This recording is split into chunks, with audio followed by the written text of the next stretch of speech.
ምዕመናን አንዱ ሰደድ እሳቱን ለማጥፋት ጥረት ሲያደርግ ወደ ገደል ወድቆ ህይወቱ ማለፉን ገልጿል።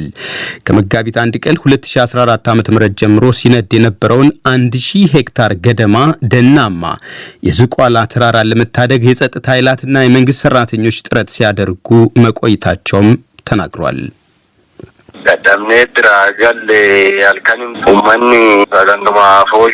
እኛ አቅቶን ስንመለስ ማታ ህብረተሰቡ በእድር በጥሩምባ ተጠራርተው እሳቱን ለመቆጣጠር አመቺ ነው በተባለው ሌሊት ላይ ማጥፋት ችለዋል። ህብረተሰቡ ከዚህ በፊትም ልምድ ስላለው እሳቱን ለመቆጣጠር ተችሏል።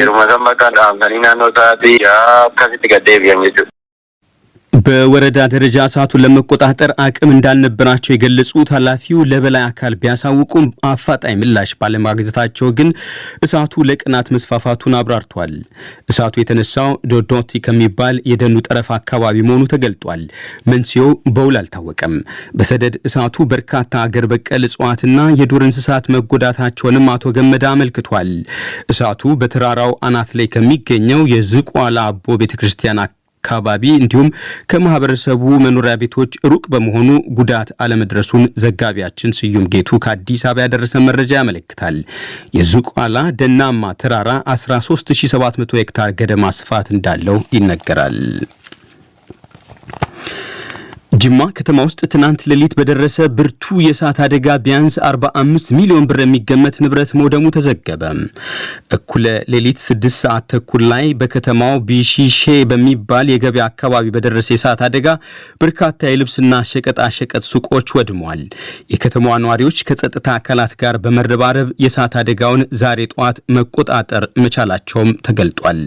የጅማ ከተማ ኮሚኒኬሽን ጽህፈት ቤት ኃላፊ አቶ ጂያድ ሁሴን ለዶቼ ቬለ ዲደብሊው እንደተናገሩት የእሳት አደጋው መንስኤ ገና እየተጣራ ቢሆንም ከአንድ ቤት የተነሳው እሳት ለውድመቱ ምክንያት ሳይሆን እንዳልቀረ አውስቷል።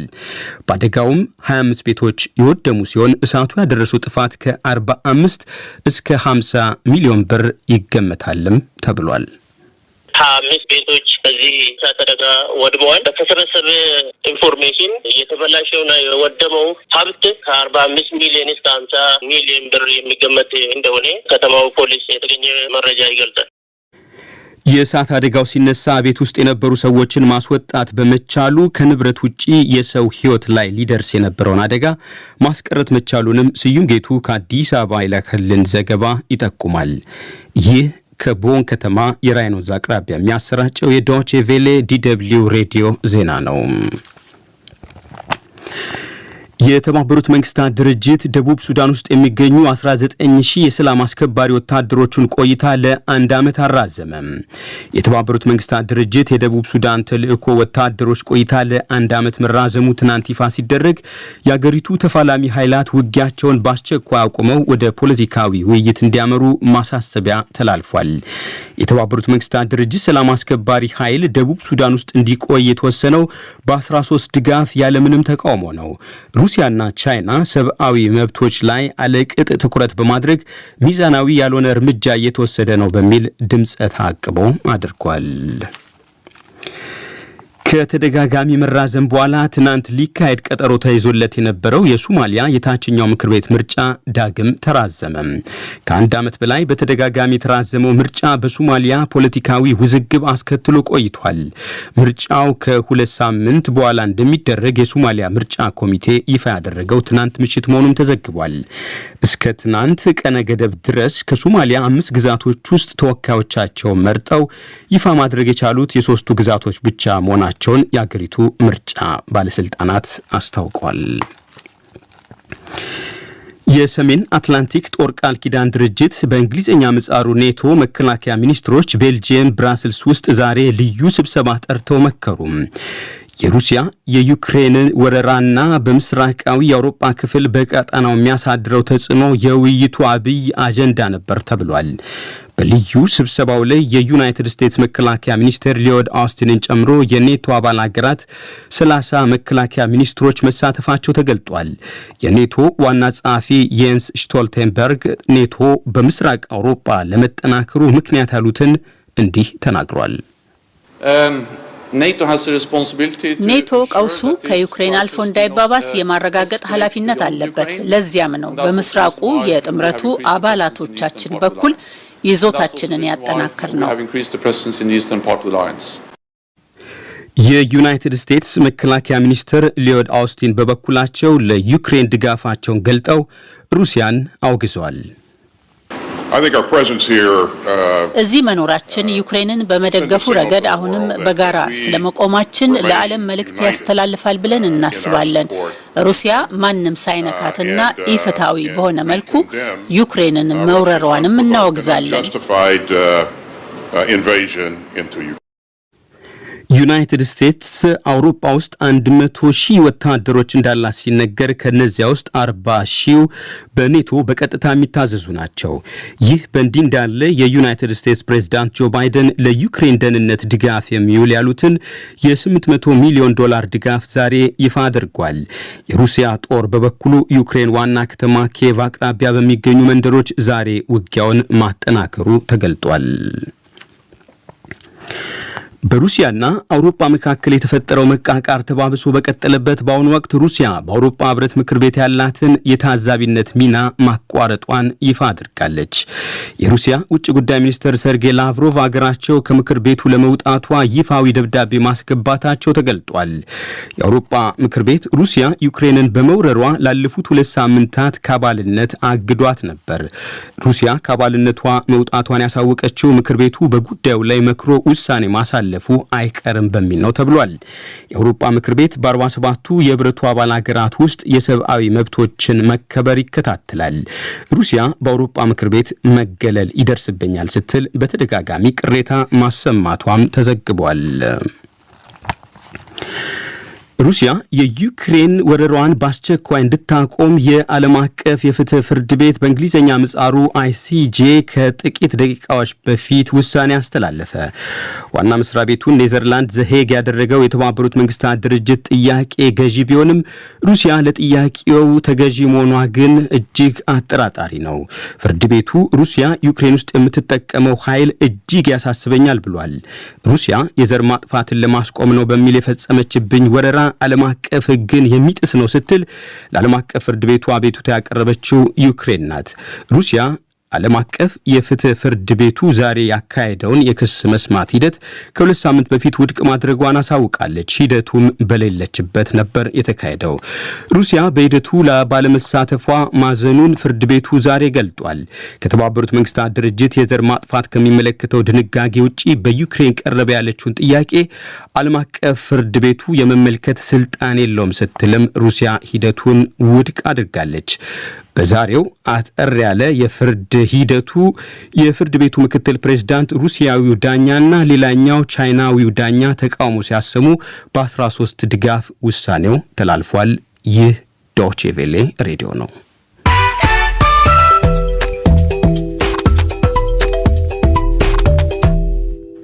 አድማጮች ዜናውን ለማጠናቀቅ አርዕስተ ዜናውን በድጋሚ እናሰማለን። የዝቋላ አቦ ገዳም በሚገኝበት ደናማ ተራራ ላይ ላለፉት 5 ተከታታይ ቀናት ያህል የቆየው የእሳት አደጋ ትናንት ሌሊት በአካባቢው ማህበረሰብ ርብርብ በቁጥጥር ስር መዋሉ ተነገረም። ጅማ ከተማ ውስጥ ትናንት ሌሊት በደረሰ ሌላ ከፍተኛ የእሳት አደጋ ደግሞ ቢያንስ 45 ሚሊዮን ብር የሚገመት ንብረት መውደሙ ተዘግቧል። የሰሜን አትላንቲክ ጦር ቃል ኪዳን ድርጅት ኔቶ መከላከያ ሚኒስትሮች ዛሬ ብራስልስ ውስጥ ልዩ ስብሰባ ጠርተው መከሩ። ለዩክሬን ድጋፋቸውን በመግለጥም ሩሲያን አውግዟል። ሩሲያ ዩክሬን ውስጥ የጀመረችውን ጥቃት አጠናክራ ወደ ዋና ከተማይቱ ኪየቭ እየገሰገሰች ነው። የተባበሩት መንግስታት ድርጅት ደቡብ ሱዳን ውስጥ የሚገኙ 19,000 የሰላም አስከባሪ ወታደሮችን ቆይታ ለ1 ዓመት አራዘመ። ዜናው በዚሁ አበቃ። መልካም ጊዜ። ጤና ይስጥልኝ። ለዓለም ዋና ዋና ዜና ማንተጋፍቶት ስለሺ ነበር። አመሰግናለሁ። የዜና መጽሔት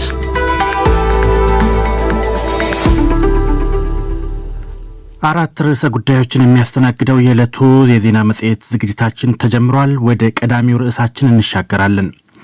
ላለፉት 3 አስርት ዓመታት ግድም ስራ ላይ የሚገኘው የኢፌዴሪ ህገ መንግስት በቅርቡ በተጀመረው ብሔራዊ ምክክር ላይ ዋነኛ መወያያ እንደሚሆን ተጠብቋል። ህገ መንግስቱ የመሻሻልም ሆነ የመቀየር ጥያቄዎች ሲነሱበትም ዓመታት አልፈዋል። ከሰሞኑ የመጀመሪያውን ጉባኤውን ያደረገው ገዢው የብልጽግና ፓርቲ ህገ መንግስት ከጊዜ ጋር ስናድግ ይሻሻላል፣ ሆኖም መሻሻል ያለበት ህዝብን ባሳተፈና ህግና ስርዓትን በተከተለ መሆን አለበት የሚል አቋም ይዟል። ከ50 በላይ የፖለቲካ ፓርቲዎችን ያቀፈው የፖለቲካ ፓርቲዎች የጋራ ምክር ቤት ህገ መንግስቱ መሻሻል እንዳለበት እንደሚያምንና ጉዳዩ የብሔራዊ ምክክሩ ቁልፍ የመወያያ አጀንዳ ይሆናል የሚል እምነት እንዳለውም ገልጿል። አንድ የዘርፉ ባለሙያ ደግሞ ህገ መንግስት ይሻሻል ቢባል የማሻሻያው ስልት ህገ መንግስቱ ላይ የተቀመጠው ድንጋጌ ወይስ ሌላ አማራጭ የሚለው በጥንቃቄ መታየት አለበት ይላሉ። ሰለሞን ሙጬ ከአዲስ አበባ ዝርዝር ዘገባ አለው። ለመሆኑ አንድ በተባበሩት መንግስታት ድርጅት እውቅና አግኝቶ ህዝብ፣ የግዛት ወሰን፣ ሉዓላዊነትና መንግስት የተባሉ 4 ዋና ዋና መሰረታዊ የህግ ማዕቀፎችን አሟልቶ አገር የሆነ ክፍለ ዓለም ህገ መንግስት ለምን ያስፈልገዋል? በአዲስ አበባ ዩኒቨርሲቲ የፌዴራሊዝም መምህሩ ዶክተር ጌታቸው አሰፋ 2 ነጥቦችን እዚህ ላይ ይጠቅሳሉ። አንደኛ መንግስት ማቋቋም፣ የመንግስትን ተቋማት መዘርጋት፣ ስራና ኃላፊነቶቻቸውን፣ ስልጣኖቻቸውን መወሰን አንዱ ዓላማው ነው። ሁለተኛ የመንግስትን ስልጣን በተለያዩ መንገዶች መገደብ ነው። የመንግስት ስልጣን ከህገ መንግስት በታች እንዲሆን የሚደረግበት መንገድ ነው። ኢትዮጵያ ከንጉስ ቀዳማዊ አጼ ኃይለ ሥላሴ ጀምሮ ከተለያዩ አገሮች የተቀዱ ህገ መንግስታቶች የነበሯት ቢሆንም የሀገርን አንድነት በማናጋትና ለብሔር ግጭት መነሻ ሆኗል በሚል አሁን በስራ ላይ እንዳለው ህገ መንግስት ተወቃሽ ያለ አይመስልም። የህግ ባለሙያው አቶ ዘፋኔ አለሙ ይህንን ያረጋግጡ እንጂ ህገ መንግስቱ ተረቆ ሲወጣ ከተሳትፎም አንጻር በብዙዎች ዘንድ ጥያቄ አሁን ድረስ ይነሳበታል። ይህን ሀገር አሁን ላለበት ራሱ ችግር ብሔር ፖለቲካ እየተናጠ ዜጎች ሀገር አልባ ሆነው በየትም መኖር የማይችሉበት ከራሳቸው ክልል ውስጥ ወደዚህና ወደዚህ መንቀሳቀስ የማይችሉት ለምንድን ነው? ከምን የመነጨ ነው ከተባልን የፌዴራል ህገ መንግስት ነው ዋናው ጥላቻ የሚሰብከው፣ ዋናው በብሔር እንድትደራጅ ያደረገህ፣ ሀገር የራስህ ማድረግ ትችላለህ ያለህ ዋናው የፌዴራሉ ህገ መንግስት ነው። የሀገር ማፍረሻ ሰነዱ ነው የተቀመጠው። ስለዚህ በሀገሪቱ አጠቃላይ የህገ መንግስት መቀየር ህዝቡ ደግሞ ከፈለገ የማሻሻል ስራዎች ሊሰሩ ይገባል። ገዢው ብልጽግና ፓርቲ በፕሬዝዳንቱ የኢፌዴሪ ጠቅላይ ሚኒስትር አብይ አህመድ በኩል አቋሙ ምን መሳይ እንደሆነ ከሰሞኑ ተከታዩም ብሏል። ህገ መንግስቱ መቀደድ አለበት፣ ተቀዶ ይጣል የሚሉ ዋልታ ረገጥ እሳቤ ያላቸውን ኃይሎች አይቀበልም። ብልጽግና ይሄ ህገ መንግስት ቁርአን ነው፣ መጽሐፍ ቅዱስ ነው፣ እንዳይነካ ዞር ብላችሁ እንዳታዩት የሚለውን ዶግማቲክ እሳቤ አይቀበልም። ብልጽግና ህገ መንግስትም ይሁን የኛ ፕሮግራምም ይሁን የኛ ሐሳብም ይሁን ከጊዜ ጋር ስናድግ ይሻሻላል ብሎ ያስባል። ፓርቲያችን ህገ መንግስቱ መሻሻል ያለበት ህዝብን ባሳተፈ ህገ መንግስቱን በተከተለ ህግና ስርዓትን በተከተለ መሆን አለበት ይላል። የህገ መንግስት ማሻሻያ የግድ ነው የሚባል አቋም ቢያዝ በህገ መንግስቱ ውስጥ በተቀመጡት የማሻሻያ ድንጋጌዎች ነው ወይንስ በህገ መንግስቱ ከተቀመጡት የማሻሻያ አንቀጾች ውጪ ባሉ አማራጮች ነው የሚለው ጥያቄ መሰረታዊ ነው የሚሉት ዶክተር ጌታቸው አሰፋ ህገ መንግስት ይሻሻላል የሚባልበት መሰረታዊ አስፈላጊነት ምን እንደሆነም ጠይቀናቸዋል። ወደፊት የሚነሱ አዳዲስ ነገሮችን ላያስተናግድ ይችላል። በዚህ የተነሳ ከጊዜው ጋር ላይራመድ ይችላል። ወይም በሚወጠንበት ጊዜ ያልታዩ ነገሮች፣ የታለፉ ሊገል ጋፕ የምንላቸው ነገሮች ሊከሰቱ ይችላሉ እና በሌሎችም ምክንያቶች ህገ መንግስትን ማሻሻል አስፈላጊ ሆኖ ይገኛል። ስለዚህም ነው እንግዲህ ህገ መንግስት ከባህሪያቱ አኳያ ለረጅም ጊዜ የሚያገለግል ሆኖ ይሰራል። ነገር ግን ለውጥ ሲያስፈልገው ደግሞ ቆሞ ቀር እንዳይሆን፣ ከጊዜው ኋላ እንዳይሆን ወይም ለሚነሱ ችግሮች መፍትሄ መሆን እንዳያቅተው እንዲሻሻል ስርዓት ያበጃል በውስጡ። የኢትዮጵያ የፖለቲካ ፓርቲዎች የጋራ ምክር ቤት በዚሁ ጉዳይ ተጠይቆ ሰብሳቢዋ ዶክተር ራሄል ባፌ ለዲደብሊው ሲመልሱ ይህ ፍሬ ቁም ነገር አሁን ከታሰበው ብሔራዊ ውይይት ጋር አብሮ መታየት ያለበት ነው የሚል አቋም በጋራ ምክር ቤቱ ዘንድ ስለመያዙ አብራርተዋል። እንደ ሀገር የምንወስነው እሱ ነው። እንደ ጋራ ምክር ቤት ግን ያለን አቋም መሻሻል እንዳለበት እናምናለን። ያን ደግሞ በናሽናል ዲያሎጉ ፕሮሰስ ላይ ከምናየው አንዱ አድርገን ነው የተቀበልነው። ብዙ ማያስማሙን ነገሮች ከህገ መንግስቱ ጋር የተያያዙ አሉ። ከባንዲራ ጀምሮ እንደ ሀገር እንደ አንቀጽ 39 አይነቶቹ ከመነሻው ከአስተያየም ጀምሮ የብሔር ብሔረሰቦች ህዝቦች የሚል አይነት ነገር ወርድንጉ ጭምር ብዙ ስላለ ስፔሲፊካሊ ያየናቸው አንቀጾች አሉ፣ ግን ፋይናላይዝም አልተደረገም። በአዎንታም ሆነ በአሉታ የሚነሳው ይህ ህገ መንግስት የኢትዮጵያ ሉዓላዊ ስልጣን ባለቤቶች የኢትዮጵያ ብሔር ብሔረሰቦችና ህዝቦች ናቸው ሲል ይደነግጋል። ለዲደብልዩ ሰለሞን ሙጬ ነኝ ከአዲስ አበባ። ባለፈው የሰኔ ወር በኢትዮጵያ በተደረገው ብሔራዊ ምርጫ አሸንፎ ስልጣኑን የያዘው የብልጽግና ፓርቲ ሰሞኑን ባደረገው የመጀመሪያው ጠቅላላ ጉባኤ ተከትሎ የተለያዩ ውሳኔዎችን አስተላልፏል። ፓርቲው የአመራር ክፍተትን አሳይተዋል የተባሉ 10,000 ገደማ አመራሮቹ ላይ እርምጃ መውሰዱን ደግሞ ትናንት አስታውቋል። ከነዚህ ውስጥም ከ2,000 በላይ የሚሆኑት ከኃላፊነታቸው ሙሉ በሙሉ የተነሱ መሆናቸውንም አሳውቋል። አስተያየታቸው ለዶቼ ቬለ የሰጡ ተንታኝ ግን ውሳኔው የበለጠ ለህዝቡ ግልጽነት የሚያስፈልገው ነው ብለዋል። ስዩም ጌቱ ከአዲስ አበባ ዝርዝር አለው። ፓርቲው ከመጋቢት 2 እስከ መጋቢት 4 ቀን 2014 ዓ.ም ለሶስት ተከታታይ ቀናት ባካሄደው ጠቅላላ ጉባኤ የፓርቲው አመራሮች ሹምሽሮችን ይፋ በማድረግ የትኩረት አቅጣጫዎችን ቢያስቀምጥም መንግስታዊ ስልጣን ላይ ለውጦች ካሉ ግን ገና ይፋ አልሆኑም። ዶክተር ደመላሽ መንግስቱ የኢንተርካልቸራል ኮሚኒኬሽን ተመራማሪና የኢትዮጵያን ፖለቲካ በቅርበት የሚከታተሉ ናቸው። እሳቸው ሐሳብ አስተያየታቸውን የሰጡንም ከፓርቲው አጠቃላይ የጉባኤው አቅጣጫ በመነሳት ነው። ጠቅላላ ጉባኤ አድርጎ ለኢትዮጵያ ህዝብ ቃል የመግባት ስራ የሰራው ትላልቅ የሚባሉ ውሳኔዎችን ወስኗል። በተለይ ደግሞ የፓርቲው አመራሮችን በመቀየርና በመተካትም ትልቅ ስራ ሰርቷል። በዚያም ላይ ደግሞ ተግባራቸው ይፈትናቸው ይሆናል፣ ነገ ይገልጣቸው ይሆናል እንጂ አሁን ባለበት ሁኔታ ፖለቲካ ልዕልናን በተግባር ወደ መሬት እናወርዳለን ብለው ቃል የገቡ አባላትን የተሸከመ መሆኑን ታዝቤያለሁ። ፖለቲካል ዲሲፕሊን በሀገሪቱ ቃል የገቡበት በዛም ላይ ደግሞ ምናልባት ግምገማ ሊጠቃልል የሚችለው ህብረ ብሔራዊ ፓርቲ መሆኑን ደግሞ ደጋግመው ያስረግጡበት ጉባኤ ስለሆነ አሁን ጥያቄው ምንድን ነው? የሰማነውን ያወርዱልናል ወይ? ፓርቲው ጉባኤውን ከመቀመጡም አስቀድሞ ህብረተሰቡ አሁን ላይ በሰፊው ለከፍተኛ ሰቀቀን ለተዳረገበት የሰላምና ጸጥታ ብሎም ለኑሮ ውድነት እንደ ገዢ ፓርቲ የሚያስቀምጠውን አቅጣጫ በጉጉት ነበር የሚጠብቀው። እንደ ዶክተር ደመላሽ ማብራሪያ ግን በእነዚህ ጉዳዮች በተለይም ሰላምና ጸጥታ በመላው ሀገሪቱ የሚሰፍንበት መንገድ ላይ የፓርቲው ጉባኤ ህዝብን ወርዶ ለማወያየት ከመዘጋጀት ሌላ ግልጽ አቅጣጫ ያስቀመጠ አይመስልም ባይ ናቸው። የዚህ ጉባኤ ችግር ተብሎ የተነሳው አቅጣጫ ማሳየት አለመቻላቸው ነው። ያስቀመጡት ነገር በእርግጠኝነት አለ። ለምሳሌ የኛ መረዳት አለ፣ የፓርቲው መረዳት፣ የፓርቲው አባላት የከፍተኛ አመራር መረዳትና አቅም አለ። ህዝቡ ደግሞ ምን ያስባል? ህዝቡ የሚያስበው ህዝቡ የሆነው ነገር ምንድን ነው? እኛ ያለው እና ህዝቡ የሚለው የሚያነጻጽር መድረክ አዘጋጅተን ከህዝቡ እንሰማለን የሚል ቃል አይነት ነገር ነው የገቡልን። ከዚህ አንጻር የህዝብ ዘላቂ ሰላምና አንድነት ትኩረት የምንሰጥበትና የምንወያይበት ነው ብለዋል። አሁን ወደ ተግባር ለመቀየር አይደለም እሳቸው ከዚህ ሰባው ላይ እያጠቃለሉ ያሉት። ምናልባት ወደ ተግባር የምናመጣው የህዝብ ዘላቂ ሰላም ከላይ ወደ ታች መጫን ሳይሆን ህዝቡ ራሱ ውይይት ውስጥ ተሳትፎ መፍትሄውን ያመጣዋል የሚል እንድምታ ያለው ይመስላል።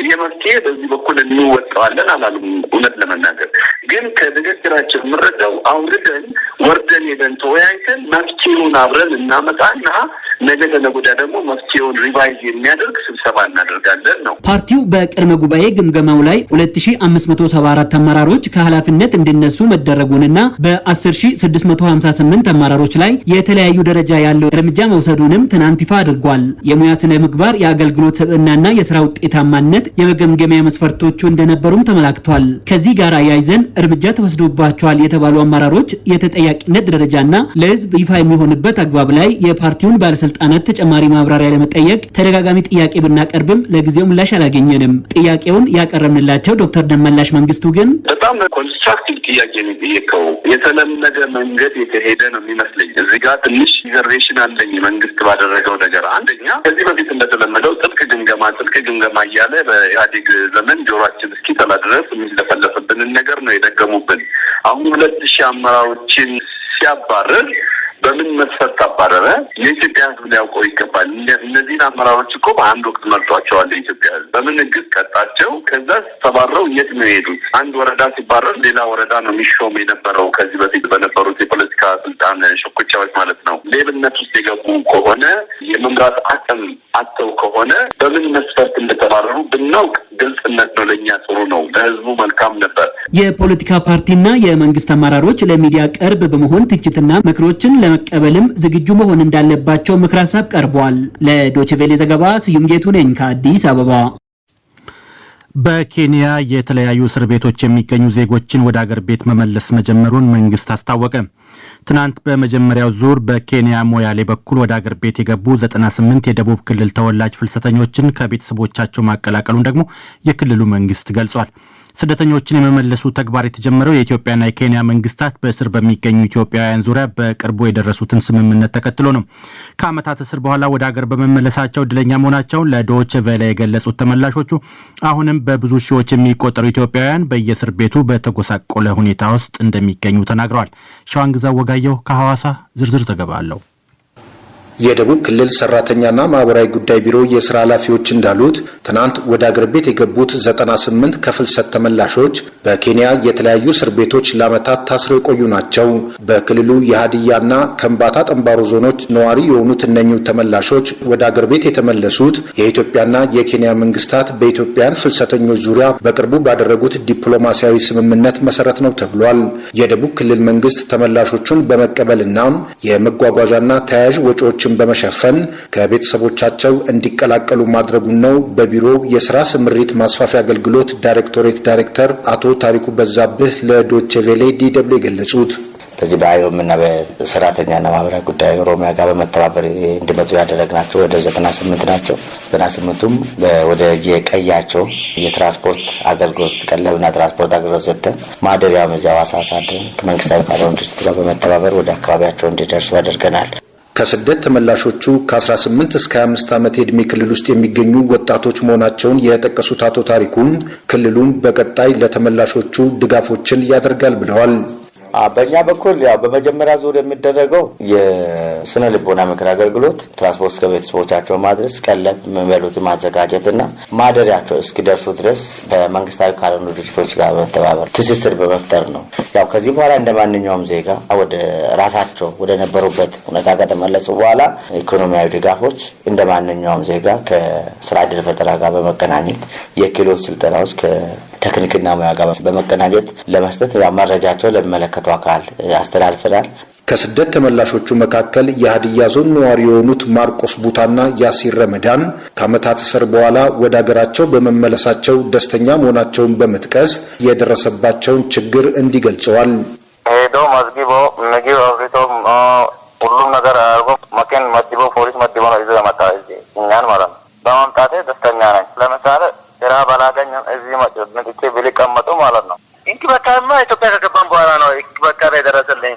እዛማ በቃ ትንሽ አንዳንዴ ምግብ ይመጣል፣ ግን ያን አኪላይ ትንሽ ነው የሚመጣው። ደግሞ ያ ምግብ ለእኛ ሰው የሚመች ምግብ ሳይሆን እኛ ራሳችን የመጀመሪያ ቀን የገባን ቀን አልተመችንም። በቃ ያ በኋላ ደግሞ ሲሪበን እንትን በቃ ግድ ሆኖብን ትንሽ እንበላ ነበር እንጂ ያን አኪል እንትን አይልም ነበር። ብቻ በቃ አላህ ደግሞ ወደ ሀገራችን መለሰን። በአሁኑ ወቅት በብዙ ሺህ የሚቆጠሩ ኢትዮጵያውያን አሁንም በእስር ቤቶች በተጎሳቀለ ሁኔታ እንደሚገኙ የተናገሩት ተመላሾቹም ወደ ሀገራቸው የመመለስ ፍላጎት እንዳላቸውም አስረድተዋል።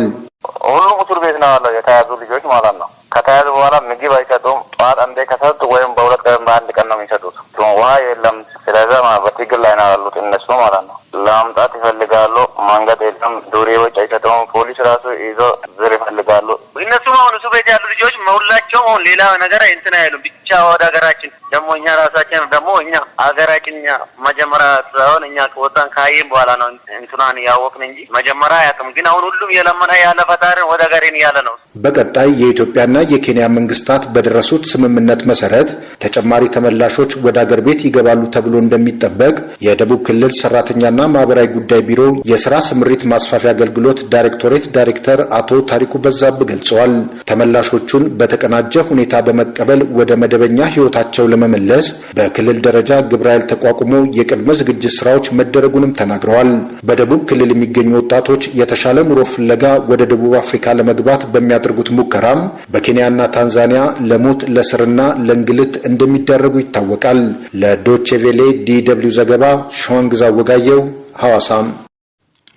ከድሬዳዋ ወደ ደረሰን የመጨረሻው ዘገባችን ስንሻገር ደግሞ የምግብ ዘይትን ጨምሮ በተለያዩ መሰረታዊ ሸቀጦች ላይ በአጭር ጊዜ የተፈጠረው የዋጋ ጭማሪ ኑሮን ከባድ እንዳደረገባቸው የድሬዳዋ ከተማ ነዋሪዎች ገልጸዋል። እንደ ዘይት ባሉ ምርቶች ላይ የአቅርቦት ችግር መኖሩን የገለጸው የከተማዋ አስተዳደር አቅርቦትን ለማሻሻልና በስርጭቱ ላይ ተገቢውን ቁጥጥር በማድረግ መፍትሄ ለማምጣት እየሰራ መሆኑን አስታውቋል። መሳይ ተክሉ ዝርዝር አለው። በድሬዳዋ በመሰረታዊ የምግብ ሸቀጦች ላይ የተፈጠረው የዋጋ ንረት ኑሮን ፈታኝ ማድረጉን ነዋሪዎች በምሬት ገልጠዋል። እኔ በጣም ከባድ ነው። አሁን 4-5 ልጆች ይዞ የሚኖር ሰው እጅግ በጣም ይከብዳል። ትምህርት ቤት ከፍሎ ዘይት ተሰልፎ በምን አይነት ሁኔታ ነው ሊኖር የሚችለው ማለት ነው? 1 ኪሎ ቡና 470 ብር ገብቶ በምንኛ ነው ሰው ሊጠቀም የሚችለው? እነ ዘይት እነ ዱቄትማ በቃ ምንም ነገር ዳሁ መውራት አልቻለም። ሲጀመር ሁሌም የዋጋ ግሽፈት አለ፣ ሁሌም እናስተካክላለን ነው የሚለን። ግን ምንም ሲያስተካክለው ያላየንም እየባሰበን ነው። 1 ሊትር ውሃ 20 ብር እየተሸጠ በምንኛ ነው ኑሮ የሚቀንሰው? ምንም ነገር ማድረግ አይቻልም። ድሬዳዋ ውስጥ በተለይ የዋጋ ንረት በጣም ከባድ ነው። ፍጹም በጣም ከባድ ነው ኑሮ። 1 ዳቦ 3 ብር እየተገዛ። ስለዚህ የኑሮ ጉዳይ በጣም ከፍተኛ ነው ድሬዳዋ ላይ ማለት ይሄንን ቢያስተካክል ጥሩ ነው። አሁን በዚህ ሰዓት እኛ በጣም በኑሮ ውድነት በጣም የተወደደ ጊዜና በጣም እየናረ የመጣ ጊዜ ነው። ማድረግ የምንችለው ሁሉ በላይ ከማድረግ የምናደርገውን ነገር ሁሉ በምን እንደምንሰራ በምን እንደምናረገን ነጋዴዎችን ወዴት እየወሰዱ እንደሆነ አይገባንም። ስራ ትንሽ ስራ ይሄ እዚች ጋር ቡና ሻይ ምናምን እናፈላለን። እሱም ስኳርም ውድ ነው፣ ዘይት ውድ ነው፣ ቡና ውድ ነው፣ ሁሉ ነገር ውድ ነው። ይሄ ነው የምንለው ባቄላ ራሱ በዛው እንትኑ በጣም ውድ ነው ያለው። ያልጨመረ ነገር የለም። ወዴት እየሄደ እየሆነም አላወቅንም እንጃ። በጣም ከብዶናል። ኑሮ በጣም እየከበደ ነው ያለው። እግዚአብሔር ደግሞ መልካሙ ያምጣልን። እንግዲህ በአነስተኛ የምግብ ቤት ንግድ ስራ ላይ የተሰማሩት አንዲት የከተማዋ ነዋሪም በዋጋ ንረቱ ሳቢያ ከፍተኛ ችግር እንደገጠማቸው ለዶይቼ ቬለ ተናግረዋል። ዘይት በጣም ተወዶብናል። 160 ብር ገባ 1 ሊትር ዘይት። ፓስታ፣ መኮረሪም፣ ሩዝ በጣም ተወዶብናል። በውሃ ነው የምንሰራው። ዘይቱ የዘይት እንትን በጣም ተወዶብናል። ሌላ ነገር ቡናም ተወዶብናል። ምንም ነገር አሁን ማግኘት ምንም አልቻልንም። ምንም የለም። አሁን እኔ በቤት ኪራይ ነው የምንተዳደረው። ባለቤትም ያው የሰው ሹፍርና ነው የሚሰራው። ምንም አሁን የቤት ኪራይ መክፈል እያቃተኝ ነው። እኔ ሁሉ ያ ቡናውን ካልተሸጠልኝ ምግቡ ካልተሸጠልኝ በምን ከፍላለሁ የቤት ኪራይ? ምንም ነገር ልጆቼ 2 ልጆች ነው ያለኝ። ያ ልጆቼን በምን አስተዳደራለሁ? ልጆቼም አሁን ከግል ትምህርት ቤት ወደ መንግስት ነው ያስገባኋቸው። ምከፍልበት አጥቼ ማለት ነው። የድሬዳዋ አስተዳደር ንግድ ኢንዱስትሪና ኢንቨስትመንት ቢሮ ምክትል ኃላፊ አቶ አብዲ ሙክታር እንደ ዘይት ባሉ ፍጆታዎች ላይ የአቅርቦት ችግር መኖሩን ጠቅሰው አቅርቦቱን ለማሻሻልና በስርጭት ላይ የቁጥጥር ስራ እየተሰራ መሆኑን አስረድተዋል። ከትናንት ጀምሮ ተግባራዊ የሚሆን የምርት መሸጫ ዋጋ በተወሰኑ ምርቶች ላይ መተመኑንና በዚህም አተገባበር ላይ ቁጥጥር ለማድረግ ግብረ ኃይል ተቋቁሟል ብለዋል። የአቅርቦትና የቁጥጥሩ አጠናካሪ ካልክ በስተቀር ከባድ ነው የሚሆነው። ዋጋ ተመስታወታ አንዱ ከአስመጪዎች ጋር ነው የምታወጣው፣ ቀጥሎ ከአካፋይ፣ ሁለተኛ ደግሞ ከቸርቻሪው ጋር ነው። ስለዚህ ይህንን በተቻለ መጠን ማህበረሰቡ እንዳይጎዳ ነጋዴም ደግሞ እንዲከስር ሳይሆን ነጋዴም በተቻለ መጠን ግን አሁን ያለንበት ጊዜውም አይቶ በፊት ሲያገኙ የነበረው ትርፍ ሳይሆን ለራሱም በሰርቫይቭ የሚያደርግበትን ሆኖም ግን ቅድሚያ ለማህበረሰቡ ሰጥቶ ይህንን ማህበረሰብ እንዴት ልታደግ የሚለው ነገር የማህበረሰቡ አካልም ስለሆነ በዛ መልኩ ነው እኛ የምናስበው። አስመጪዎችም በዛ መልኩ እንዲያስቡ ነው የተግባባ ነው። አሁንም ሊሄድበት የሚችሉት ብለን የምንገምተው። ከዚህ ጋር ተያይዞ በተቻለ መጠን ምርት እንዲያወጡ ነው እኛ የምናደርገው። ያንን ተከትሎ የማያወጣ አካልና መደበቅ አካል ካለ እርሱ እርምጃ መውሰድ ምን ማድረግ አንችልም። ቅድሚያ የምናደርገው እኛ ለማህበረሰቡ ነው። አሁንም ቢሆን በተቻለ መጠን ሁሉም ቀበሌዎች ላይ ግብረ ኃይል የተሟላ ግብረ ኃይል አለ፣ የተቀናጀ ግብረ ኃይል አለ በቢሮ የሚመራ። ስለዚህ ይሄ ግብረ ኃይል በየጊዜው እያንዳንዱ መጋዘት እንዳለ ያውቃል። ይህንን በተቻለ መጠን ማህበረሰቡ ደግሞ ለእኛ ጥቆማ እየሰጠ ያንን ለሸማቹ ማህበረሰብ እንዲያቀርብ የመድረክ ስራ እንሰራለን። በጊዜ ስንሰራ የነበር ነው ነገሮች ስለሆኑ በዛ መልኩ እንሰራለን። አይ እኔ ድብቃለሁ ብሎ በማይሆን ነገር ከሚሄድ ከሆነ እሱ ተወርሶ ለቅዳሜ ገበያ የሚሆን በተለያየ ምን ስላውስ እንዲቀበል የማድረግ ስራ እሱ የምናደርግበት ነገር ነው። መስተዳድሩ መሰረታዊ የምግብ ፍጆታዎች ለህብረተሰቡ በተመጣጣኝ ዋጋ እንዲቀርቡ ለማስቻል በጀመረው የቅዳሜና እሁድ ገበያ በተለይ ዘይት በቀጥታ ለህብረተሰቡ እንዲደርስ ትኩረት መሰጠቱን ኃላፊው አስረድተዋል። የተተመነው ዋጋ በተለይ በችርቻሮ ንግድ ቤቶች ተግባራዊ የሆነ አይደለም የሚሉት ነዋሪዎች ግን ዘይትን ጨምሮ አንዳንድ የፍጆታ እቃዎችን ህገወጥ በሆነ መልኩ ለመሰብሰብ የሚደረጉ ጥረቶች እንዳሉ በመግለጥ መንግስት ተገቢውን ቁጥጥር እንዲያደርግ ጠይቀዋል። ለዲ.ደብልዩ ዘገባ መሳይ ተክሉ ድሬዳዋ። ለዕለቱ ያልናቸው የዜና መጽሔት የያዝናቸው ዘገባዎቻችንን በዚሁ ተጠናቀዋል። ወደ ተከታዩ የሳምንታዊ ዝግጅቶቻችን ምዕራፍ ነው የምንሻገረው። በሙዚቃ ፋታ እንመለሳለን። ኋላ ላይ እንመለስበታለን። ወደ ቀዳሚው የኢኮኖሚው ዓለም ዝግጅታችን ነው ማሻግራችሁ። የሩሲያና ዩክሬን ጦርነት ትኩሳት በአፍሪካ ገበያዎች በሚል ርዕስ ነው የተሰናዳው። ከግብጽና ከኬንያ በቀር አብዛኞቹ የአፍሪካ ሀገሮች ከሩሲያ ጋር ያላቸው የንግድ ልውውጥ ከ1 በመቶ በታች ነው። ይሁንና 14 ቀናትና ከዛ በላይ ያስቆጠረው የዩክሬን ጦርነትና በዓለም ገበያ ያስከተለው የሸቀጦች ዋጋ ንረት ዳፋው የአፍሪካ ሀገሮች ላይ መድረሱ አልቀረም። ሸቴ በቀለ ያሰናዳው ዝግጅት በድጋሚ ነው የሚደመጠው። መልካም ቆይታ።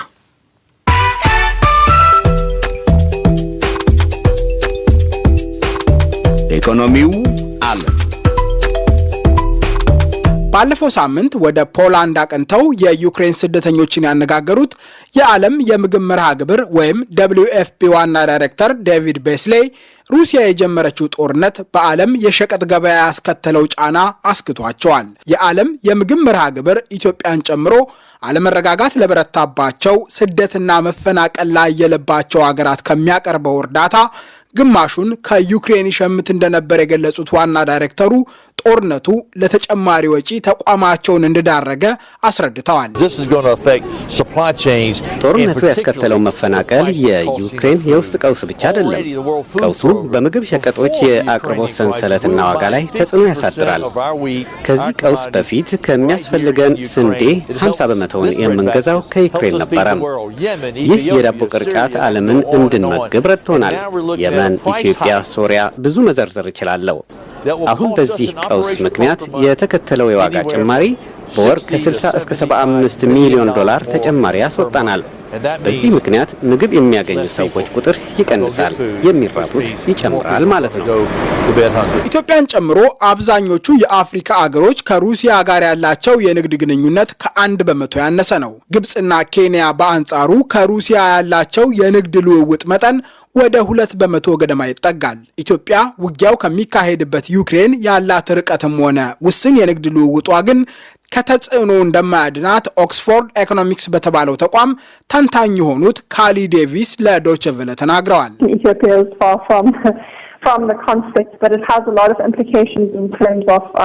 ኢትዮጵያ ከግጭቱ እጅግ ርቃ የምትገኝ ቢሆንም ጦርነቱ በሸቀጦች ዋጋ ላይ ባሳደረው ተጽዕኖ ምክንያት በአገሪቱ ላይ በርካታ እንድምታ ይኖረዋል።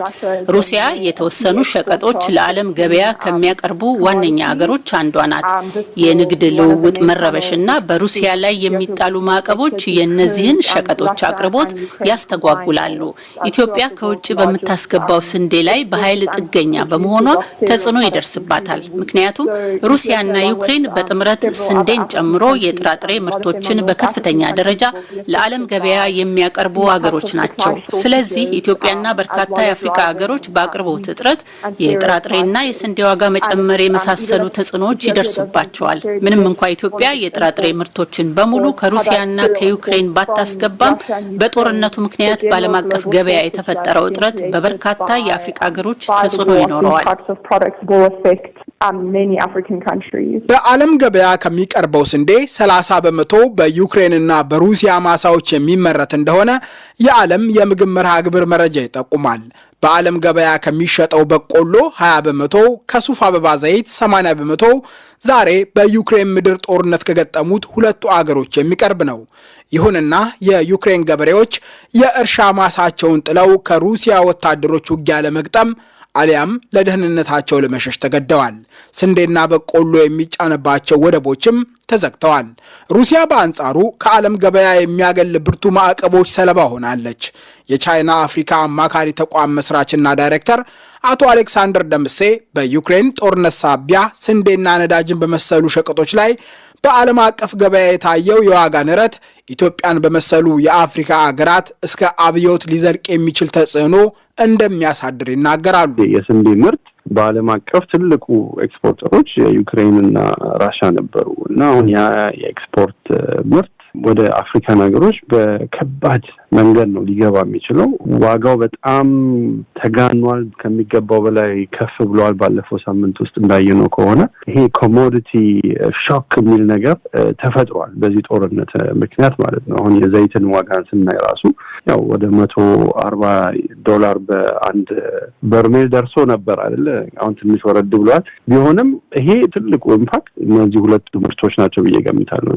ወደ አፍሪካ ወይ ታዳጊ ሀገሮች ወደ ኢትዮጵያ ስንመጣ የዘይት ዋጋና የስንዴ ምርት ዋጋ ቀጥታ የሰውን ሕይወት ይነካ ብዬ ነው የሚገምተውና ዳቦ ከሌለ ሬቮሉሽን ይጀምራል። ስንዴን ጨምሮ የጥራጥሬ ግብይት ሰንሰለት ላይ የሚፈጠር መስተጓጎል በተለይ ለሰሜን አፍሪካ አገሮች እጅግ አሳሳቢ ሊሆን ይችላል። ግብጽ፣ ሞሮኮና ቱኒዚያ የገበያዎቻቸውን ፍላጎት ለማሟላት ከሩሲያና ከዩክሬን በሚሸምቱት ጥራጥሬ ላይ ጥገኛ ናቸው።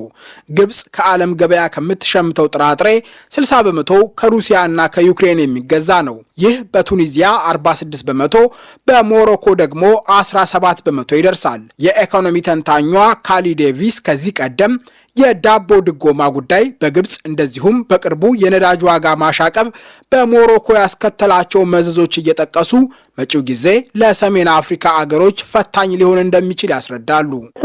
as you mentioned, those three countries are very reliant on imports of እነዚህ ሶስት ሀገሮች ከሩሲያና ከዩክሬን በሚያስገቡት ጥራጥሬ ላይ ጥገኛ ናቸው። በአሁኑ ወቅት የሀገራቸውን የጥራጥሬ ፍላጎት ለማሟላት የሚያስፈልጋቸውን ምርት ለማግኘት በመታገል ላይ ይገኛሉ። በዚህ ምክንያት ዳቦን ጨምሮ የሚያስፈልጓቸውን የምግብ አይነቶች ለማሟላት እጥረት ሊገጥማቸው ይችላል። ከዓለም አቀፉ የገንዘብ ድርጅት ጋር በጀመረው የኢኮኖሚ ማሻሻያ መርሃ ግብር መሰረት የግብጽ መንግስት ለተለያዩ ጉዳዮች የሚያደርገውን ድጎማ ለማቆም መወሰኑን ባለፈው ዓመት ይፋ አድርጓል። የግብጽ መንግስት ሊያቋርጥ ካሰባቸው ድጎማዎች መካከል አንዱ ለዳቦ የሚደረገው ነው። በመጪዎቹ ሳምንታት የጥራጥሬና የዳቦ ዋጋ በከፍተኛ ሁኔታ ሊጨምር ስለሚችል ይህን ድጎማ ማቋረጥ እንዲቀላል አይሆንም። ከዚህ ቀደም ግብጽ የዳቦ ድጎማ በማቆሟ በርካታ ተቃውሞዎች ተነስተው መንግስትን ከስልጣን ለማውረድም ተቃርበው ያውቃሉ። ስለዚህ በተለይ በሰሜን አፍሪካ የምግብ ዋጋ መናር የፖለቲካ አደጋ ያስከትላል። በቅርቡ በሞሮኮ የነዳጅ ዋጋ መጨመርን በመቃወም የአገሪቱ ሰላማዊ ሰዎች አደባባይ ወጥተዋል። ስለዚህ ጉዳዩ ተጨማሪ ፖለቲካዊ አደጋ ያስከትላል።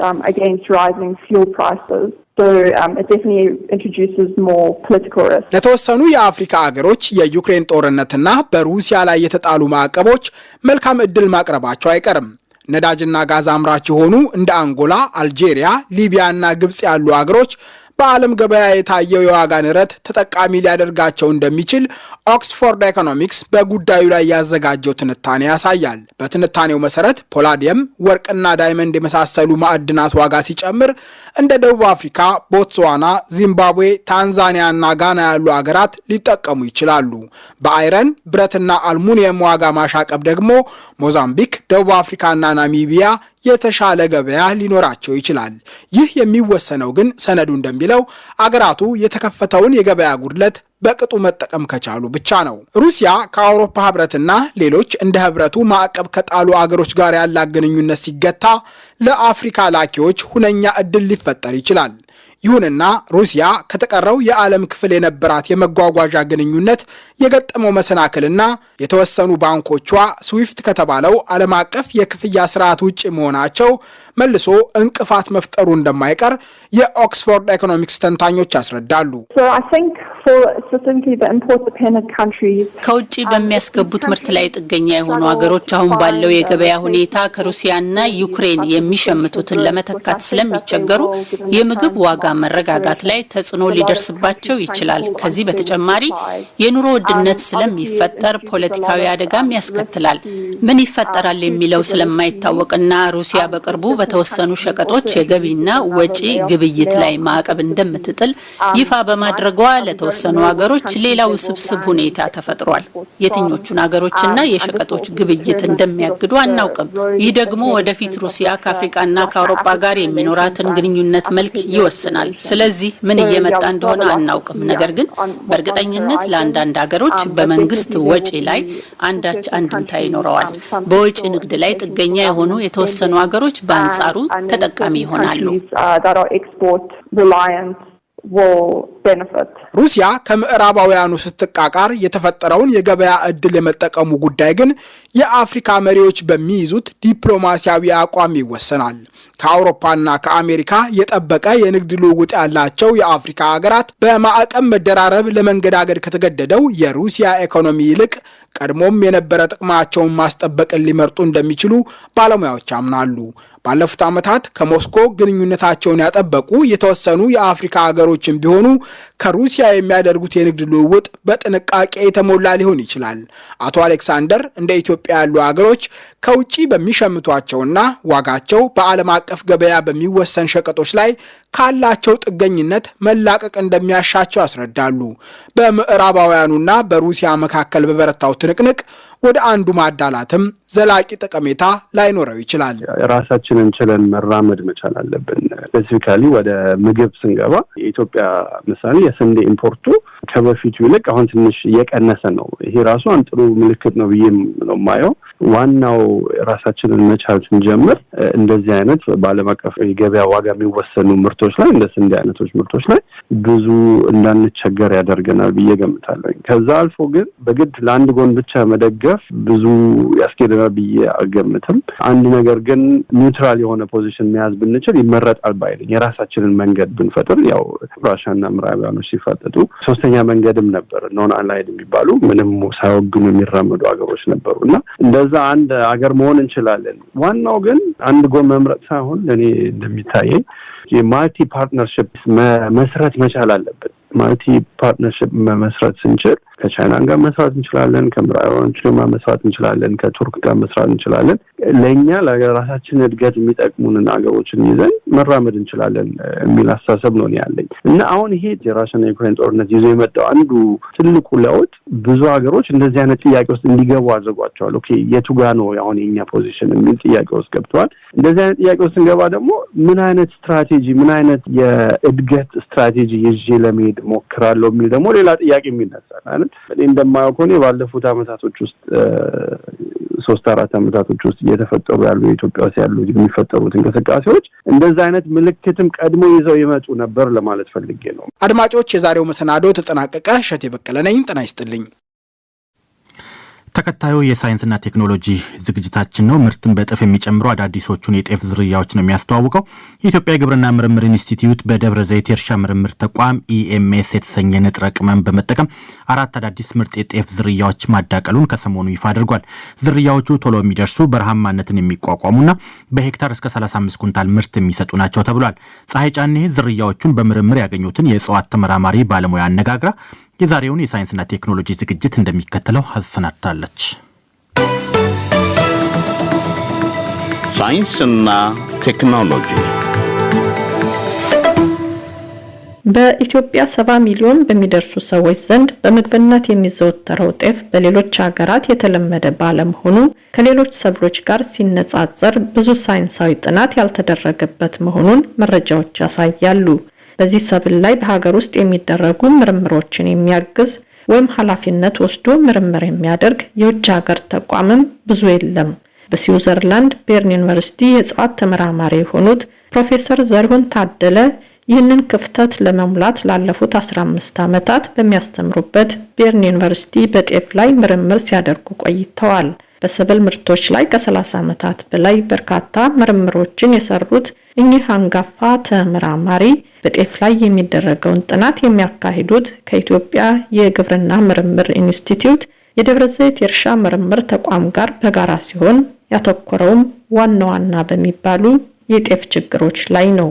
ዋና ግባችን አድርገን የወሰድነው የጤፍ ዋና የምርት ማነቆ የሆነውን ጉዳይ ላይ ነው። የጤፍ የምርት ማነቆ ዋናው መጋሸብ ነው። ጤፍ ተክል ማዳበሪያ ሲሰጠው እና በደንብ ጥሩ ሲሆን ወይ ደግሞ ንፋስና ዝናብ ከበዛበት ይወድቃል። ስለዚህ ያ እንዳይወድቅ ቁመቱን ትንሽ ብናሳጥር በስንዴ ላይ የሆነው እንደዛ ነው። ስንዴ ላይ አረንጓዴ አብዮት የተሰራው ሩዝም ላይ ከዛሬ 50 ዓመት 60 ዓመት በፊት የተሰሩ እና ጥሩ ውጤት ያስገኙት ቁመታቸውን በማሳጠር እና ጠንካራ እንዲሆኑ ነው። ስለዚህ እኛ ዋና ዓላማችን እሱ ላይ ነው ሰራነው። ከዚህ በሱ ላይ ብዙ አልተሰራም ነበር። ቁመት ተሳጥረን መጋሸብን ለመቋቋም ማለት ነው። ከዚህ በተጨማሪ ሁለተኛው ግባቸው ድርቅና የአየር ንብረት ለውጥን እንዲሁም የአፈር አሲዳማነትን የሚቋቋሙ የጤፍ ዝርያዎችን ማግኘት እንደሆነ ይገልጻሉ።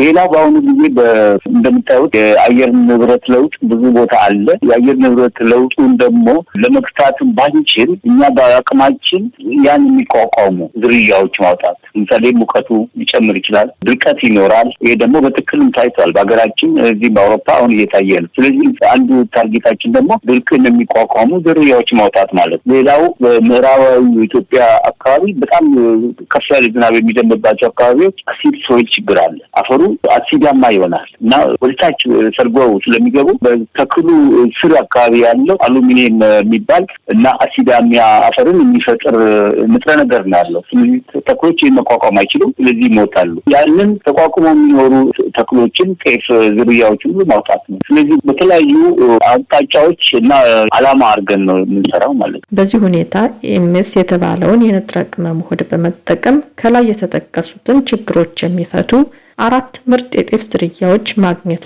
ችለዋል። ለእነዚህ ምርጥ ዘሮች ተስፋ፣ ኤባ፣ ቦራና ቦኒ የሚል ስያሜ የሰጧቸው ሲሆን ጠቀሜታቸውም እንደ ስማቸው የተለያየ ነው። 4 ዝርያዎች ያው በርካታ ዓመታት ምርምር በማድረግ ነው እዛ ላይ ደረስነው። ከዚህ ውስጥ አንዱ ከ5 ዓመት በፊት ነው የጸደቀልን ተስፋ የሚባል ዝርያ ነው። ተስፋ ማለት ገበሬው ነው እንደውም ዝርያውን አይተው ይሄ ተስፋ ነው አለ። እዛ ደብረ ዘይት ቢሾፍቱ አካባቢ ያለ ገበሬ ነው። ስለዚህ በዛ አጸደቅነው እኛም። ይሄ ዝርያ ቀጥ ብሎ የሚቆም ነው። ስለዚህ በመስኖ አካባቢ ባሉባቸው አካባቢዎች ጤፍን ለማልማት እንችላለን። በቀላሉ አይወድቅም። ግንዱ ቀጥ ብሎ የቆመ ነው።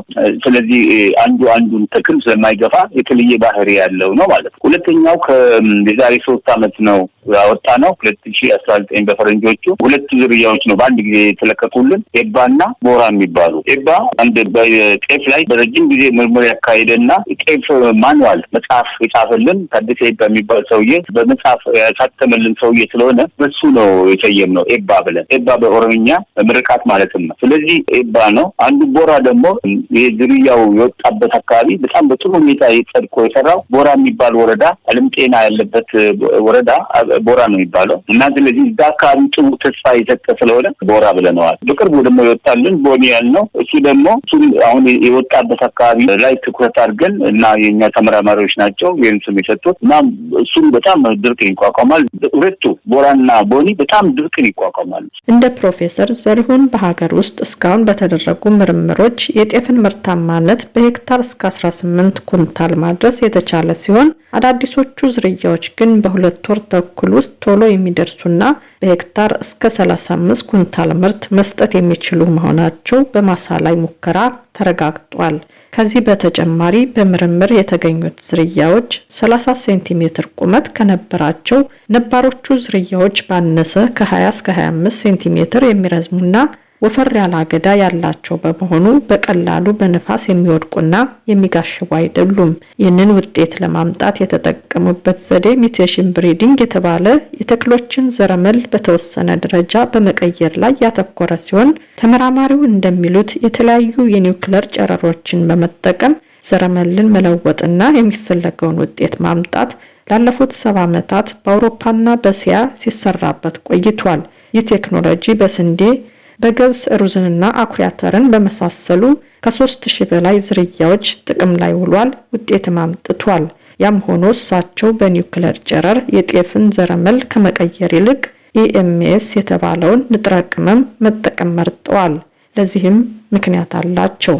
ከዚህ ቴክኖሎጂ ይሰራሉ። ለምሳሌ ኢንተርናሽናል አቶሚክ ኢነርጂ ኤጀንሲ የሚባለው ቪየና ያለው ይሄን ሰርቪስ ይሰጣል ለደሃ ሀገሮች ወይም ለሶስተኛ ዓለም ሀገሮች እና ሌሎችም ሀገሮች ሰርቪስ ይሰጣል እና የሚጠቀሙት መንገድ እነሱ ኤክስሬ ወይ ጋማሬ ወይ ፋስት ኒውትሮን የሚባሉ ዲኤንኤውን በጣም ብዙ የሚጎዳ ነው። ብዙ ቢጎዳም ይጠቅማል በሚል ነው ማለት ነው። ይሄ መንገድ ትንሽ ተክሉን ባህሪውን ብዙ የሚጎዳ ዲኤንኤውን በጣም የሚጎዳው ደብል ስትራንድ ብሬክ የምንለው ይህን ሁለቱንም የዲኤንኤ ገመዶች የሚወጥፍ ማለት ያን የሚሰራውን ነገር እኔ እንዳይሆን ስለፈለኩ ኬሚካሉን ነው የተጠቀምኩ። ኬሚካሉ ኢኤምኤስ ይባላል። ኢቲል ሚቴን ሰልፊኔት ነው የሚባለው በእንግሊዝኛ። ያ ኬሚካል ምንድነው? እንደዛ ዲኤንኤውን አይሰብረውም። ዲኤንኤው ላይ ብቻ አንዷን ለምሳሌ ዲኤንኤ የተመሰረተው በ4 ንጥረ ነገር ነው ጂኤቲሲ የሚባሉ። ስለዚህ ይሄ ኢኤምኤስ የሚባለው ኬሚካል ጂን ወደ ኤ ሊቀይር ይችላል፣ ጂን ወደ ቲ ሊቀይር ይችላል። አንዷን ብቻ ነው የሚቀይረው። ያቺ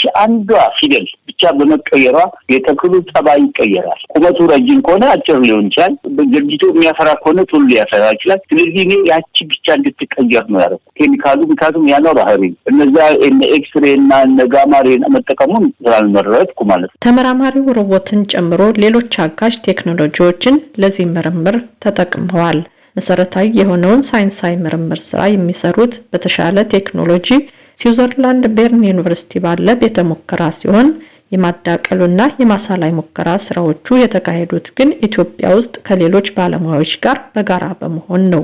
በዚህ መሰረት በአማራ ክልል ሰሜን ሸዋ ዞን ተጉለትና ጀሩ፣ በምስራቅ ሸዋ ምንጃርና ሸንኮራ ወረዳዎች እንዲሁም በኦሮሚያ ክልል አዳአና ጊምቢቾ ወረዳዎች 80 በሚሆኑ የገበሬ ማሳዎች አዳዲሶቹ ዝርያዎች ተሞክረው ውጤታማ መሆናቸውን ገልጸዋል። በሌላ በኩል ጤፍ ከተለያዩ የአየር ንብረትና የአፈር ሁኔታዎች ጋር የሚጣጣምና ብዙ ተባዮችንና በሽታዎችን የመቋቋም ጠባይ ያለው የሰብል አይነት ሲሆን የምግብ ይዘቱም ጠቃሚ ነው። ከዚህ በተጨማሪ በስንዴና በሌሎች ሰብሎች ውስጥ የሚገኘው ግሉተን ከሚባለው ንጥረ ነገር የጸዳ በመሆኑ ለጤና ተስማሚ ነው። አዳዲሶቹን ዝርያዎች ለማግኘት ጥቅም ላይ የዋለው ንጥረ ነገር ይህን ጠባዩንና የምግብ ይዘቱን ይቀይረው ይሆን? ተመራማሪው ምላሽ አላቸው።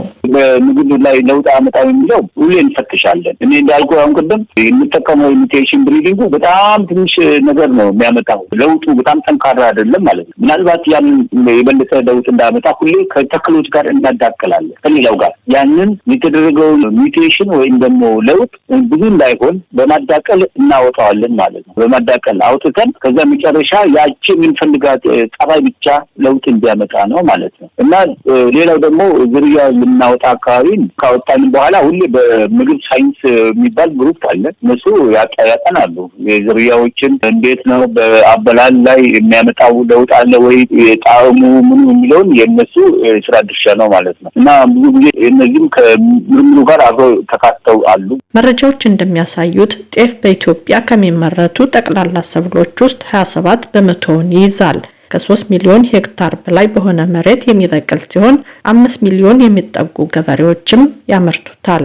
ከ60 እስከ 70 ሚሊዮን ለሚሆኑ ሰዎች ደግሞ ለምግብነት ይውላል። ያ በመሆኑ በዚህ ሰብል ላይ የሚደረግ ይህንን መሰሉ ምርምር በሀገሪቱ የምግብ ዋስትናን በማረጋገጥ ረገድ ሚናው ከፍተኛ መሆኑን ተመራማሪው ፕሮፌሰር ዘሪሁን ታደለ ገልጸዋል። አድማጮች፣ የዛሬው የሳይንስና ቴክኖሎጂ ዝግጅት የተከታተላችሁትን ይመስል ነበር። ፀሐይ ጫኔ ነኝ። መልካም ጊዜ። የማጠቃለያ ዜና። የዝቋላ አቦ ገዳም በሚገኝበት ደናማ ተራራ ላይ ላለፉት 5 ተከታታይ ቀናት ያህል የቆየው የእሳት አደጋ ትናንት ሌሊት በአካባቢው ማህበረሰብ ርብርብ በቁጥጥር ስር መዋሉ ተነገረም። ጅማ ከተማ ውስጥ ትናንት ሌሊት በደረሰ ሌላ ከፍተኛ የእሳት አደጋ ደግሞ ቢያንስ 45 ሚሊዮን ብር የሚገመት ንብረት መውደሙ ተዘግቧል። የሰሜን አትላንቲክ ጦር ቃል ኪዳን ድርጅት ኔቶ መከላከያ ሚኒስትሮች ዛሬ ብራሰልስ ውስጥ ስብሰባ ጠርተው መከሩ። ለዩክሬን ድጋፋቸውን በመግለጽም ሩሲያን አውግዘዋል። ሩሲያ ዩክሬን ውስጥ የጀመረችውን ጥቃት